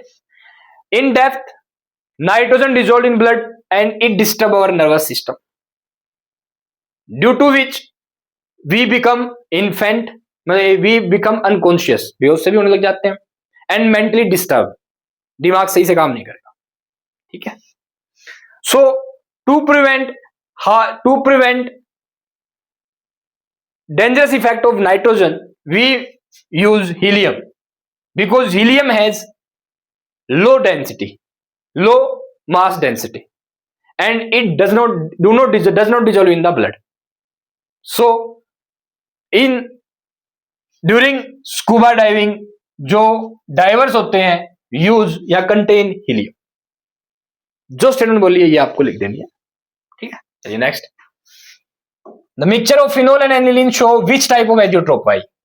सुन लेना भाई, ध्यान से सुन लेना। Mixture of phenol and aniline, जब आप फिनोल को एनिलीन से मिलाते हो डाई बनती है, बताओ डाई बनती है भाई, ठीक है। अब अगर डाई बनती है, एजियोट्रोप पूछा है, दो प्रकार के एजियोट्रोप होते हैं, minimum boiling point azeotrope, maximum boiling point azeotrope. अगर फिनोल और एनिलीन जो दो बंदे हैं, इनके बीच जैसे देखो फिनोल को अकेला रख रखा है, एनिलीन को अकेला रख रखा है, अब दोनों को एक साथ मिक्स कर दिया, मिक्स करते ही है ना, अब इनके मॉलिक्यूल्स आपस में स्ट्रांगली बॉन्डेड हो गए भाई साहब। जैसे फिनोल में एनिलीन मिलाया आपने, स्ट्रॉन्ग बॉन्डिंग हो गई। अब बॉइलिंग पॉइंट जैसे आप हीट करोगे, इन दोनों को अलग अलग करने के लिए, वेपर बनाने, गैसियस में कन्वर्ट करने के लिए आपको ज्यादा टेम्परेचर देना पड़ेगा। कौन सा मिक्सचर बनेगा? मैक्सिमम बॉइलिंग पॉइंट एजियोट्रोप बनेगा। कौन सा बनेगा? जब भी स्ट्रॉन्ग इंटरेक्शन बन जाए तो बनेगा कौन सा? बॉइलिंग पॉइंट बढ़ेगा, जिसे हम कहेंगे maximum boiling point azeotropic mixture. तो फिनोल और aniline maximum boiling point azeotropic mixture बनाते हैं, ध्यान रखना। The mixture of phenol and aniline will show maximum boiling azeotropic mixture, ठीक, because there is strong molecular force of interaction between phenol and aniline. Simple. Due to, क्यों, reason क्या है, क्यों? Phenol and aniline have strong molecular force of attraction as compare to individual. Bracket में लिख देना phenol और aniline. जब इन दोनों का जो मिक्सचर होता है, इसका जो बॉइलिंग, जो इनके बीच फोर्स ऑफ अट्रैक्शन ज्यादा हो जाता है एज कंपेयर टू अकेले फिनोल के मॉलिक्यूल के बीच है, एनिलीन के मॉलिक्यूल के बीच है, ठीक है। जैसे स्टेटमेंट बोलिए ऐसे आंसर करेंगे। Next, define ebullioscopic constant and why it is named so. Ebullioscopic constant क्या होता है? आपने delta Tb, elevation in boiling point बराबर है केबी इनटू में एम, मोलैलिटी, है ना? सुना ध्यान से। This is elevation in boiling point. अगर मैं कह दूं when molality becomes 1 molal then elevation in boiling point is equal to ebullioscopic constant, ये डेफिनेशन दे सकते हैं आप। इबुलियोस्कोपिक constant can be defined equal to, can be defined as elevation in boiling point when molality is unit molar or 1 molar. When molality is 1 molar, then elevation in boiling point is equal to ebullioscopic constant. इस definition को मैंने क्यों बोला? इसलिए बोला guys, मैंने पूछा name क्यों दिया गया, इसलिए नेम दिया गया है, why it is name so. इसका नाम इसलिए किया गया है, इबुलियो का मतलब होता है बॉइलिंग पॉइंट, क्योंकि ये जो कोफिशिएंट होता है केबी से लिखते हैं इबुलियोस्कोपिक कांस्टेंट या मोलल एलिवेशन कांस्टेंट, केबी से लिखते हैं, और ये बॉइलिंग पॉइंट वाली कोलिगेटिव प्रॉपर्टी में जो होता है that is elevation in boiling point, ठीक है। इसलिए इसको नाम बॉइलिंग पॉइंट के कारण इबुलियो, बिलियो मतलब बॉइलिंग पॉइंट, इसका नाम इबुलियोस्कोपिक कांस्टेंट रखा गया है, ठीक है। अब ये दोनों न्यूमेरिकल है भाई, आ जाओ थोड़ा ऐसे करते हैं। कहां गया ये रहा, देखो सोल्व रखा numerical. Find freezing point of a solution containing 0.520 gram of glucose. तो सबसे पहले देखो बी से लिख रहा हूं मैं सोल्यूट को, ए से लिख रहा हूं सोलवेंट को। तो ग्लूकोज कितनी दे रखी है? 0.520 ग्राम। डब्ल्यू भी लिख लिया मैंने। Dissolve in 80.2 gram water. WA water का वेट कितना है 80.2 ग्राम। KF दे रखा है, कितना दे रखा है KF भैया 1.86। फ्रीजिंग पॉइंट ऑफ सॉल्यूशन निकालना है। अब मुझे बताएं फ्रीजिंग पॉइंट ऑफ सॉल्यूशन कैसे निकालते हैं आप। TF नोट माइनस TF, ध्यान दीजिएगा इसे कहते हैं delta TF, depression in freezing point. Solvent का फ्रीजिंग पॉइंट ज्यादा होता है एज कंपेयर सोल्यूशन। ये सोल्यूशन का है, ये सोलवेंट का है। जब सोलवेंट में से आप सोल्यूशन घटाएंगे तो पॉजिटिव वैल्यू आएगी, इसे कहेंगे डिप्रेशन इन फ्रीजिंग पॉइंट। ये बराबर होता है वेंटो फैक्टर इनटू में क्रायोस्कोपिक कांस्टेंट KF को कहते हैं क्रायोस्कोपिक कांस्टेंट इनटू मोलैलिटी। ठीक है, इन्होंने हमसे क्या पूछा है भैया, ये पूछा है TF सॉल्यूशन का फ्रीजिंग पॉइंट क्या होगा। अब वाटर अगर सोलवेंट है तो वाटर का फ्रीजिंग पॉइंट, प्योर सोलवेंट का फ्रीजिंग पॉइंट होता है TF नोट, कितना होता है 0 डिग्री सेल्सियस रख दिया मैंने, माइनस में TF। ठीक है, आयोडा की वैल्यू कितनी हो जाएगी 1। किसके लिए भैया ग्लूकोज, ग्लूकोज के लिए, यूरिया के लिए, सुक्रोज के लिए आयोडा की वैल्यू कितनी होती है 1, याद रखेंगे। 1.86 क्या है KF।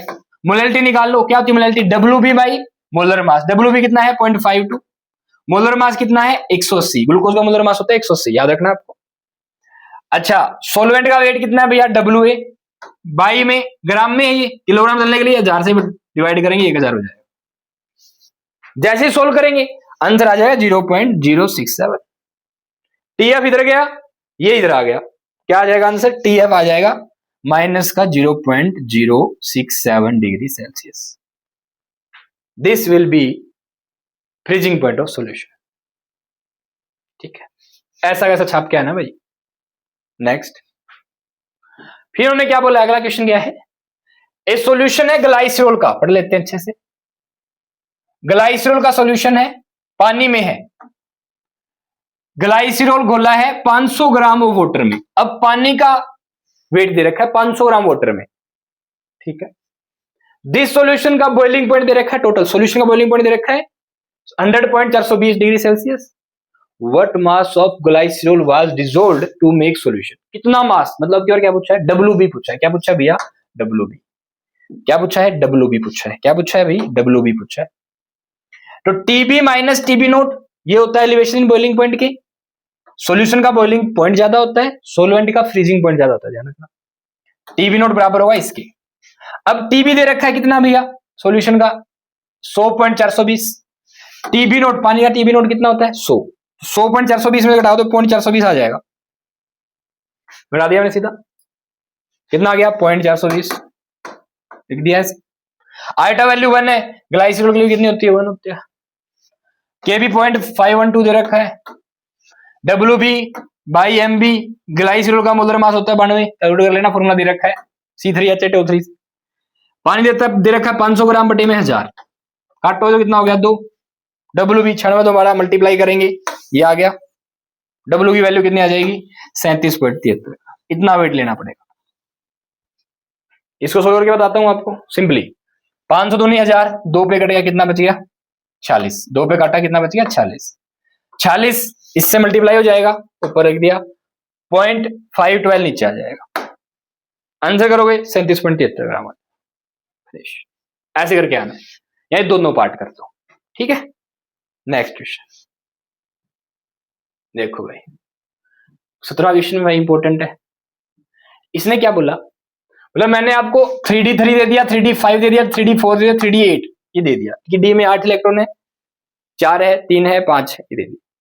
आपको ये बताना है ऑक्सीडेशन स्टेट कौन कौन सी पॉसिबल हो सकती है और मैग्नेटिक मोमेंट कौन सी होगी, कितनी होगी, और फिर इनको अरेंज करना है मैग्नेटिक मोमेंट को इंक्रीजिंग मैग्नेटिक बिहेवियर में भी। ठीक है, ये क्वेश्चन है। डी इलेक्ट्रॉन कन्फिगरेशन दे रखे ग्राउंड स्टेट में, मतलब कोई इलेक्ट्रॉन कम नहीं है कोई ज्यादा नहीं है, ग्राउंड स्टेट का मतलब ये। अगर किसी में 3D3 है, कितना है 3D3, इसका मतलब बताओ क्या है, कौन सा एलिमेंट हो गया 3D3, पूरा लिखो तो मैं, स्कैंडियम एडेनियम वेनेडियम, वेनेडियम हो गया भैया। ये वेनेडियम का एटॉमिक नंबर कितना होता है 23। पूरा कन्फिगरेशन बात करूं तो मैं आर्गन 18, 4s2 3D3। अब वेनेडियम बताओ कौन कौन से शो कर सकता है भाई, सिंपल शब्दों में पहले दोनों निकाल दो, +2 शो करेगा, एक और निकाल दो +3 +4 +5 शो कर सकता है। ठीक है, जनरली ये +4 +5 कम ही होएंगी, +2 +3 ज्यादा ही रहती है। ठीक है, हो गया।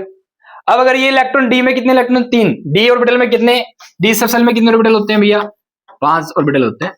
कितने इलेक्ट्रॉन है, 3। अगर नंबर ऑफ अनपेड इलेक्ट्रॉन 3 है तो म्यू डायप्रोमेंट कितनी आ जाएगी, अंडर रूट क्या फॉर्मूला होता है, n इंटू एन प्लस 2, जहां पे n क्या है, नंबर ऑफ अनपेड इलेक्ट्रॉन। तो 3 यहां रखोगे, 3 2 5 इंटू में 5, क्या आ गया आंसर, अंडर रूट 15। यूनिट क्या होती है, बोर मैग्नेटो। ठीक है, डन, आ गया, बस ये निकालना था, ऐसे निकालना है। ऐसे 3d4 का निकालो, 3d4 का निकाल दो। स्कैंडियम के बाद क्या आ गया, स्कैंडियम, टेरेनियम, वेनेडियम, वेनेडियम के बाद क्या आ गया, क्रोमियम। पर क्रोमियम एक्चुअली 3d4 नहीं होता, उसमें 3d5 हो जाता है और 4s1 हो जाता है। पर आपको इसी के अकॉर्डिंग बताना है, 3d4 के अकॉर्डिंग बता दो भाई। क्रोमियम क्या हो जाएगा, आर्गन 18, 3d4s1, 3d4। अब गाइस ये कौन कौन सी शो कर सकता है, अगेन एक इलेक्ट्रॉन जाएगा, एक नहीं लग देते लगभग, एक यहां से +2 +3 +4 ये शो कर सकता है। लिख देंगे यहाँ पे कौन कौन सी शो कर सकता है, +2 +3 तो सारे शो कर सकते हैं, ज्यादा इलेक्ट्रॉन +4 +5 लिख सकते हैं, अलग से याद रखने आ सकता है नहीं। बस कॉपर जिंक की बात है, वहां ध्यान रख लेना, जो 12वें ग्रुप के एलिमेंट होते हैं, जिंक कैडमियम मरकरी, इनकी ये +2 ही शो करते हैं। ठीक है, कॉपर और +1 +2 दोनों शो कर सकते हैं, 11वां जो ग्रुप है। ठीक है, ओके हो गया। अब इसमें कितने अनपेड इलेक्ट्रॉन होंगे भैया, 4s1 3d4। अगर इसके अकॉर्डिंग जाए तो निकालो,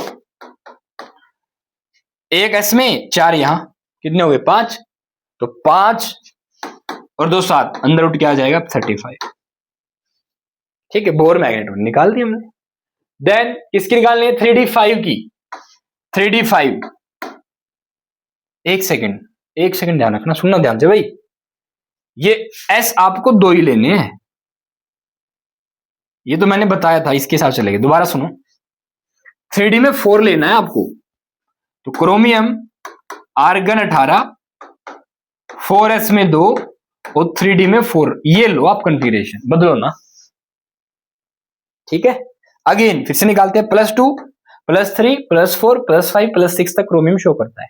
जनरली ये शो करता है क्रोमियम +2, क्रोमियम ले लेता हूं मैं, +2 +3 और +6 यही शो करता है, 4 5 नहीं शो नहीं करता।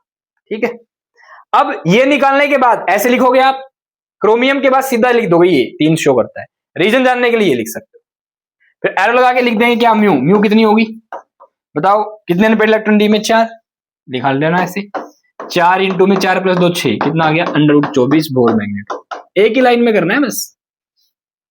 ऐसे ही 3d5 में निकाल दोगे, मैग्नीज का बन गया, मैग्नीज होता है 3d5, 3d में तो मैग्नीज ही है, 4d होता तो अगला ऑर्बिट जाता, समझ रहे हो, अगला ग्रुप अगला पीरियड आता, मतलब 3d5 है तो ये एक शो करता है मैग्नीज +2 से लेके +7 तक। एलवाई लिख दोगे, 5 इंटू में 5 अनपेड इलेक्ट्रॉन होते हैं, 7 अंदर डी रूट, कितना आ गया आंसर 35 बोर मैग्नेट हो, सिंपल। अगला है 3d8, 8 किस में होता है भाई, निकल में, निकल का डोमेन नंबर 28 होता है। निकल क्या क्या शो करता है, +2 +3, बस 2 स्टेट शो करता है, ज्यादा नहीं शो करता। देन +2 शो करेगा, +3 शो करेगा, +4 तक जा सकता है, बस ज्यादा नहीं करता। देन निकल में कितने इलेक्ट्रॉन अनपेयर्ड होंगे, वो क्या करने के लिए डायप्लोमेंट निकालनी है आपको, ये लो 8 भरने हैं, 2 3 4 5, पेयरिंग कर दो, 6 7 8, अनपेयर्ड कितने इलेक्ट्रॉन बचे, 2, निकाल दो बस। कितने हो जाएगी डायप्लोमेंट, 2 इंटू 2 + 2 4, अंडर रूट 4 दूनी 8, अंडर रूट 8 हो गया। ये क्यों निकाल रहा हूं मैं, आपको इंक्रीजिंग ऑर्डर में तो लिखना है, बोर मैग्नेट लिख दो बस। 4 एग्जांपल आ गए आपके सामने। इंक्रीजिंग ऑर्डर में पहले किसको लिखोगे, √8 35, √8 देन √15 देन √24 देन √35, इस तरीके से लिख दो। ठीक है, ये वाला था पहला ऊपर वाला हिस्सा, इसको कुछ ऐसे लिख सकते हो आप, देखो मैंने आपके लिए बना रखा है। ठीक है, मेरे बड़ी स्पीड में थोड़ा समझाना पड़ जाए इसलिए बना दिया मैंने पहले। ये ऑक्सीडेशन स्टेट शो करते हैं, ये एलिमेंट है, बिल्कुल ऐसे छाप देना है। कैसे आई ये समझ ही गए होंगे आप। फॉर्मूला क्या लगाया म्यू निकालने का, n into n + 2 under the root. ठीक है, बोर मैग्नेटो, यूनिट क्या हो जाएगी, बोर मैग्नेटो, ऐसे लिखना है। कर लोगे? ये वाला क्वेश्चन हो गया। अब ये वाला 17वां क्वेश्चन फाइनली हमारा 17वां क्वेश्चन ये वाला रह गया, अभी देख लेते हैं। ये वाला हो गया, डन है, बोलो। इसकी कॉपी मार लेते हैं, इसको अलग से देखेंगे, थैंक यू बाद में बोलेंगे। लो आ गया। लो भाई, इनके आंसर मैं आपको जल्दी जल्दी दे देता हूं, बोर हो गए होंगे ना आप भी ना, पका दिया सर आपने ना, चलो कोई बात नहीं। 17वें का आंसर देखते हैं भाई, क्वेश्चन कितने जबरदस्त है यार। Name the element of 3D transition series which shows maximum number of oxidation state, why does it show? 3D series का कौन शो करता है? Manganese, manganese Mn। क्लियर हुआ? क्यों? क्योंकि भैया इसके अंदर 4s2 और 3D में 5 इलेक्ट्रॉन होते हैं, ठीक है, और ये इन इलेक्ट्रॉनों को आसानी से लॉस कर सकता है। इसका रीजन बताओ। +7 यानी मैक्सिमम ऑक्सीडेशन स्टेट कितनी शो कर सकता है? +7 तक कर सकता है। क्यों? क्योंकि गाइस 4s सबसेल और 3D सबसेल की एनर्जी में कोई ज्यादा डिफरेंस नहीं होता, इसलिए 4s से इलेक्ट्रॉन गए, फिर 3D से इलेक्ट्रॉन चले जाते हैं और मैक्सिमम ऑक्सीडेशन स्टेट हो जाती है। तो आप लिखेंगे manganese shows maximum oxidation state, why it does shows, because it have 4s में 2, 3D में 5, total 7 electron, and energy difference between 3D5 and 3D subshell and 4s subshell is very less, that's why. ठीक है, next, which transitional metal 3D series has positive E value? Copper. कौन रखता है भैया? Copper रखता है। Answer क्या जाएगा? बी पार्ट का कॉपर। क्यों? व्हाई? बिकॉज कोई भी अगर आपको पॉजिटिव क्या दिखा रहा हो, इलेक्ट्रो पोटेंशियल दिखा रहा हो, ध्यान रखना, इसका मतलब हमें एनर्जी खर्च करनी पड़ रही है, जिसको आप ऐसे लिखेंगे, because the hydration energy released is less as compare to sublimation and ionisation energy. तो आपका आंसर क्या जाएगा? सुन लेना, फिर समझ में। इस कंसेप्ट को मैं अच्छे समझाऊंगा आपको। आप लिखेंगे क्यों? Because hydration energy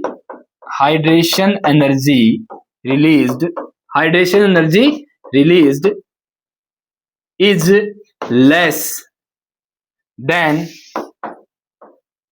ionization energy and sublimation energy. Ionization energy and sublimation energy, सुनना ध्यान से गाइस। आयोनाइजेशन एनर्जी और सब्लिमेशन एनर्जी खर्च होती है जब हमें इलेक्ट्रो पोटेंशियल मिल रहा होता है। हाइड्रेशन एनर्जी रिलीज होती है, यानी आयोनाइजेशन और सब्लिमेशन हमें देनी पड़ती है, हाइड्रेशन हमें मिल जाती है। अब अगर हाइड्रेशन एनर्जी कम मिले और हमें देनी ज्यादा पड़ जाए तो इलेक्ट्रो पोटेंशियल आएगा पॉजिटिव, समझ में आई? अगर हमें मिल ज्यादा जाए, देनी कम पड़े, तो इलेक्ट्रो पोटेंशियल आएगा नेगेटिव। तो कॉपर को छोड़ के 3D के बाकी सब एलिमेंट्स नेगेटिव शो करते हैं, क्योंकि उनको हाइड्रेशन एनर्जी ज्यादा मिल जाती है, खर्चा उनका कम होता है। और कॉपर में खर्चा ज्यादा होता है, मिलता कम है, समझ रहे? इसलिए out of chromium, next question, and manganese 3 positive, which is stronger oxidizing agent? भाई नेक्स्ट क्वेश्चन ये कह रहा है, एक मैंने दे दिया आपको क्रोमियम 3+, एक दे दिया मैग्नीज 3+, स्ट्रॉन्गर ऑक्सीडाइजिंग एजेंट कौन है? मैग्नीज 3+। वाई? गाइज अगर ऑक्सीडाइजिंग एजेंट होता है जिसका रिडक्शन हो, अगर मैं इसको 1 इलेक्ट्रॉन देता हूं तो ये कन्वर्ट होगा Mn2+ में।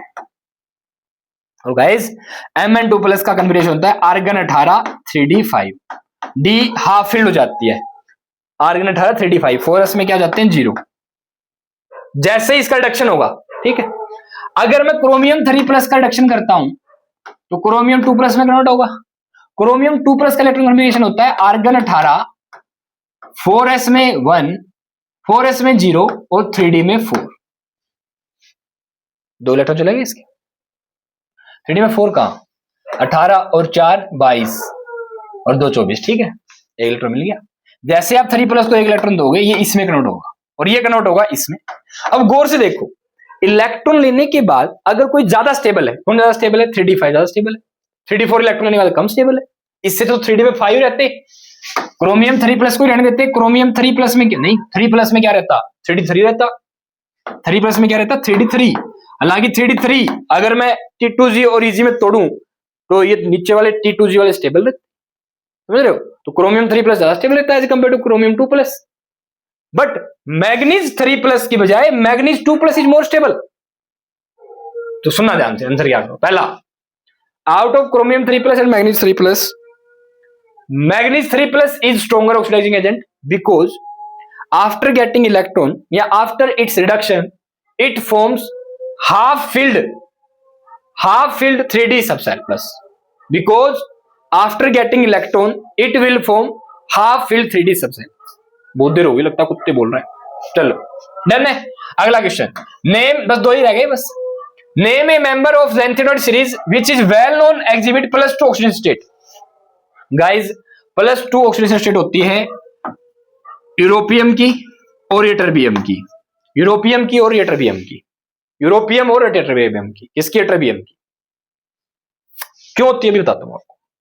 Complete the following equation. इसको कंप्लीट कर दो यार. कितने इलेक्ट्रॉन मिले हैं? 5. मैग्नीज में कितनी है? +7. तो बताओ +7 से किसमें कन्वर्ट होगा? +2 में. Manganese 2 plus. खत्म हो गया. सेव करना है. 8H प्लस है ना, 4H2 धर दो. यहाँ कुछ नहीं बैलेंस होगी. देखो 4 भाई साहब होगी. 5 3 नहीं बैलेंस क्या होगी? एक नेगेटिव यहाँ पे भी तो होगी बैलेंस. तो Mn2 प्लस 4H2 बैलेंस होगी रिएक्शन. देख लो. -6 negative charge, 8H plus positive, 2 plus positive plus Mn2 plus 4H2 plus. कर दी बैलेंस. यटरबियम की कहानी सुनो एक बार. क्या है? देखो यूरोपियम और यटरबियम लास्ट है, छोटा सा समझ लेना, ज्यादा. देखो F में जिनोन होता है 54. उसके बाद जिनोन 54 के बाद एक प्रकार से मैं देखूं F में या तो हाफ फील्ड हो जिनोन 54 के बाद, या F में फुल्ली फील्ड हो. कोई ऐसी कंडीशन बन रही हो ना. ठीक है. और इसमें 6s में क्या होता है? 2. 5D में क्या होता है भैया? 0.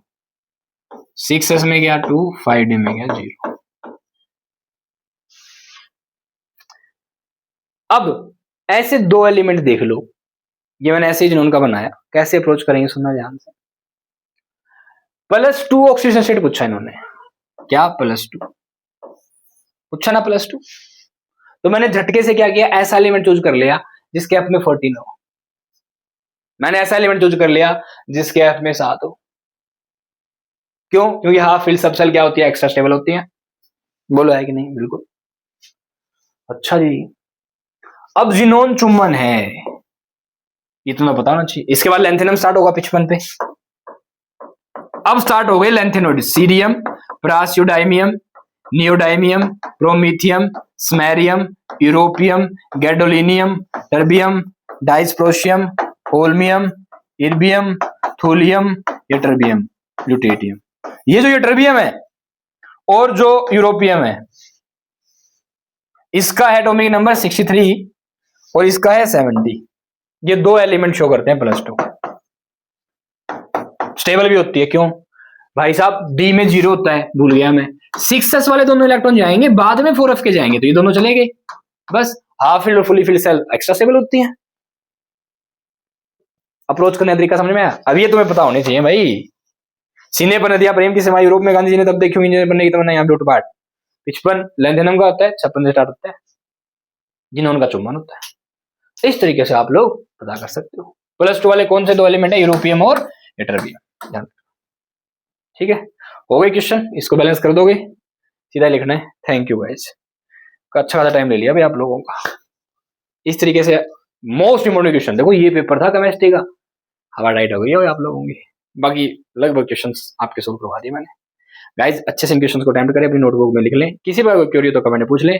इंडिविजुअली इन क्वेश्चंस की वीडियो भी बना देंगे, आपको मिल जाएगी. That's all. मस्त रहे, स्वस्थ रहे, अच्छे से पढ़े. All the best. जय माता दी.